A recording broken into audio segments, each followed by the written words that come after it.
s'il y a des intellectuels critiques, ils sont hélas aujourd'hui encore maoïstes, léninistes, marxistes-léninistes, héritiers d'un vieux gauchisme. Je pense que tout ça va finir par faire son temps un jour.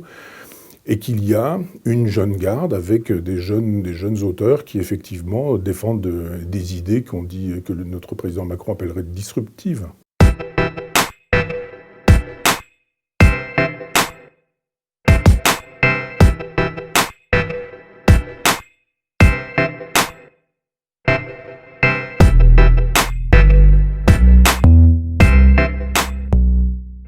Alors d'abord, je voudrais rendre hommage à Jean-Pierre Le Goff, qui est à l'origine de ce concept magnifique de gauchisme culturel. Il a bien fait de dire effectivement que mai 68 avait eu lieu en mai 68, bien sûr, mais surtout dans les années qui ont suivi, les années 70 ont été les années des 68 arts. Et on a bien vu que des gens comme Foucault, comme Deleuze, comme Guattari, comme Baudrillard ou comme Derrida n'ont pas fait mai 68, mais qu'ils ont été faits par mai 68. Et que toute cette pensée structuraliste s'est imposé et que le magistère de la gauche a été de dire effectivement nous avons raison sur tout et dans la grande logique sartrienne nous allons reprendre en main un certain nombre de sujets, par exemple la question de l'Iran. L'islamo-gauchisme, il s'installe dans les pages que Foucault consacre à la révolution iranienne dans le Corriere della Sera. Le déconstructionnisme, enfin ce qu'on appelle le déconstructionnisme, c'est-à-dire la fameuse French Theory, la théorie française comme on dit aux États-Unis, et qui nous revient d'ailleurs en France comme French Theory, est une théorie de la déconstruction qui effectivement commence à nous dire qu'il n'y a plus d'histoire, il n'y a plus de sujet, il n'y a plus d'inconscient subjectif et personnel, par exemple. Si on prend Lacan, on est dans des inconscients structurés comme des langages. Althusser nous dit mais il n'y a plus de lutte des classes. Ce qui est intéressant, ce sont les structures qui animent la lutte des classes et pas du tout la réalité de la lutte des classes. Foucault estime par exemple que les fous sont moins intéressants que les archives qui disent les fous. C'est-à-dire que toute cette gauche culturelle qui est très cérébrale, qui est très intellectuelle, se dit mais on n'a pas envie de voir le réel.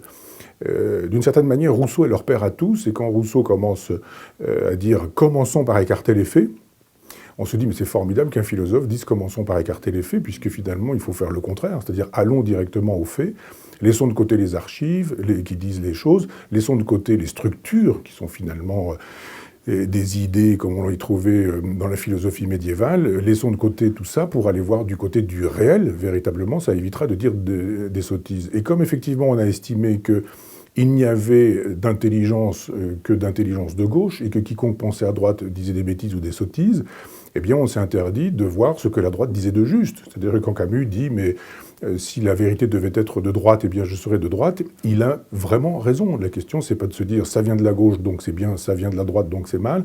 Aron a dit des choses extrêmement intéressantes, et il venait de la droite, et alors ? Donc je pense que oui, le gauchisme culturel a imposé une espèce de chape de plomb, en prenant la suite du Parti communiste français d'ailleurs, qui lui avait le monopole de la culture à la Libération, et ce parce que le général de Gaulle a partagé le monde a partagé la France, on dira, entre les gaullistes et les communistes, et il y a eu un magistère de la gauche qui a effectivement empêché de penser, et qui a plutôt invité à répéter. Le fameux psittacisme, c'est-à-dire on se comporte comme les perroquets, il faut répéter.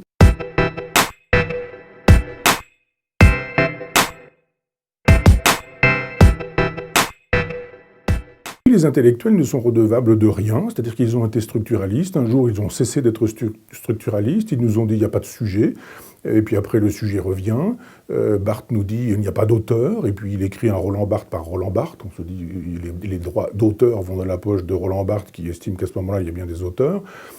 Tous ces gens qui ont été structuralistes et qui en sont revenus n'ont pas fait la critique qui aurait consisté à dire nous nous sommes trompés, la preuve, le dernier Foucault s'occupe du sujet et revient au sujet, ça veut dire effectivement que la mort de l'homme, que toutes ces théories-là étaient des théories fautives. Mais comme il n'y a pas eu de critique de ces choses-là, cette pensée est partie aux États-Unis.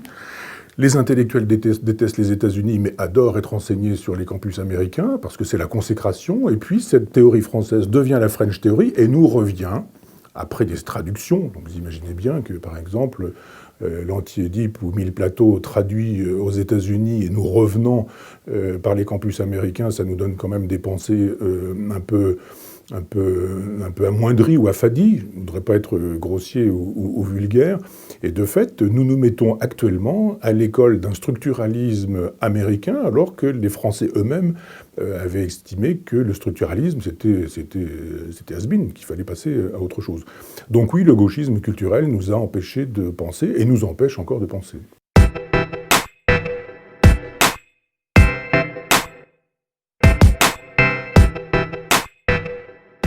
Je suis une réponse de vieux, j'ai 61 ans, j'ai envoyé mon premier manuscrit par la poste en 88 aux éditions Grasset, et j'ai été publié à cette époque. Je pense qu'aujourd'hui je ne le serai plus. Ce qui veut dire qu'il y a probablement des grands intellectuels en France aujourd'hui, mais ils n'ont pas l'heure d'être publiés, d'être édités, d'être imprimés. On n'en parle pas dans les journaux, on n'en parle pas à la télévision, donc. Et il y a plein de gens qui ont des choses à dire, mais qui ne peuvent pas les dire parce que le monde de l'édition est aujourd'hui aux mains aussi bien du gauchisme culturel que des financiers qui estiment que si un livre peut se vendre, eh bien on l'imprimera, on l'éditera. S'il ne se vend pas, on ne l'imprimera pas, on ne l'éditera pas, même s'il est de qualité. Donc je pense qu'il y a des potentialités d'intelligence, il y a probablement des philosophes nouveaux, non pas des nouveaux philosophes, il y a des intellectuels qui existent véritablement, ils peuvent probablement s'exprimer sur des blogs ou faire de l'édition à compte d'auteur, mais je pense qu'il n'y a pas de visibilité de ces intellectuels-là, simplement parce qu'on a envie de garder d'anciens intellectuels qui, eux, sont de bons idiots utiles pour que le système puisse continuer à fonctionner comme il fonctionne. Je ne vois pas la fonction d'intellectuel en dehors de la fonction critique. Il y a un grand lignage, il y a le lignage de ceux qui descendent de Diogène, puis le lignage de ceux qui descendent de Platon. Ceux qui veulent être des philosophes rois ou être des rois philosophes ou être aux côtés des philosophes, ces philosophes-là, je pense qu'on en a un peu soupé.